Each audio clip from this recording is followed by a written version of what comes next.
Salut, j'espère que tu vas bien. On se retrouve évidemment pour un nouveau nail art assez simple et très géométrique comme tu peux le voir. J'espère que ce nail art te plaît et pour le matériel, tu auras besoin d'une base, d'un vernis rose transparent, d'un vernis bleu pastel, d'un top coat, de la peinture blanche, de la peinture noire, d'un pinceau fin et des bâtonnets. Je te le dis à chaque vidéo, mais je commence évidemment mon nail art par appliquer ma base sur tous mes ongles, ce qui va permettre de bien les protéger. Ensuite, je passe à la couleur et comme je vais faire à peu près le même motif sur tous mes ongles, je vais appliquer en 2 voire 3 couches mon vernis rose transparent. Donc j'essaye de faire une première couche fine qui séchera rapidement et la deuxième qui sera plus épaisse, donc qui prendra un peu plus de temps à sécher. Pour éviter de faire trop de traces, je passe pas 10 000 fois sur le même endroit. Bien évidemment, comme j'ai débordé, je viens nettoyer mes contours avec un bâtonnet enroulé de coton et du dissolvant, mais je ne te l'ai pas montré sur cette vidéo. Bref, je commence mon motif, donc j'ai pris de la peinture blanche avec un pinceau fin et sur mon index, je vais commencer à faire un rectangle blanc.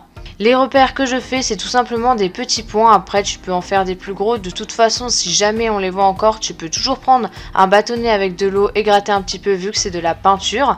Et ces repères-là vont m'aider à faire des traits droits. Après avoir fait mon rectangle en blanc en haut à gauche et de l'avoir rempli, je vais faire un triangle mais en bas à droite. Donc là c'est la même chose, tu peux faire 3 repères et après tu peux tout simplement les relier en faisant des traits droits. Et ensuite sur mes autres ongles, je vais aussi faire plein de formes géométriques. Donc pour l'instant je suis que avec de la peinture blanche.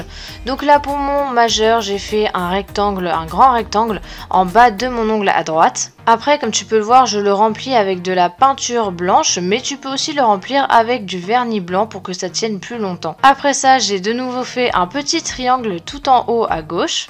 Donc voilà, tu l'auras compris, je varie mes formes et je varie aussi l'emplacement de mes formes. Si tu n'es pas très à l'aise avec le pinceau, je te conseille peut-être aussi d'essayer avec un pinceau liner pour faire des traits longs et droits. Et si c'est pas assez droit pour toi, tu peux toujours prendre un bâtonnet avec de l'eau et gratter légèrement. Par contre, il faut que la base qui est en dessous soit bien sèche. Ensuite, toujours avec mon pinceau fin, je viens prendre du vernis bleu clair, tout simplement parce que j'avais la flemme de fabriquer de la peinture bleu clair.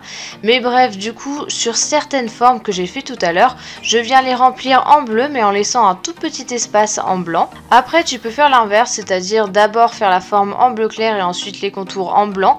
Mais dans ce cas, il faut faire attention à ce que le bleu clair soit bien opaque. C'est pour ça que j'ai mis du blanc juste avant. Je rajoute une dernière couleur, donc je viens prendre de la peinture noire et là je vais faire des traits droits, tout fins, un peu aléatoirement sur mes ongles. Ces traits que je suis en train de faire là, je suis pas du tout obligée de les prolonger jusqu'à la fin de mon ongle. Au contraire, je fais un peu des tailles différentes en fonction des formes que j'ai mises juste avant.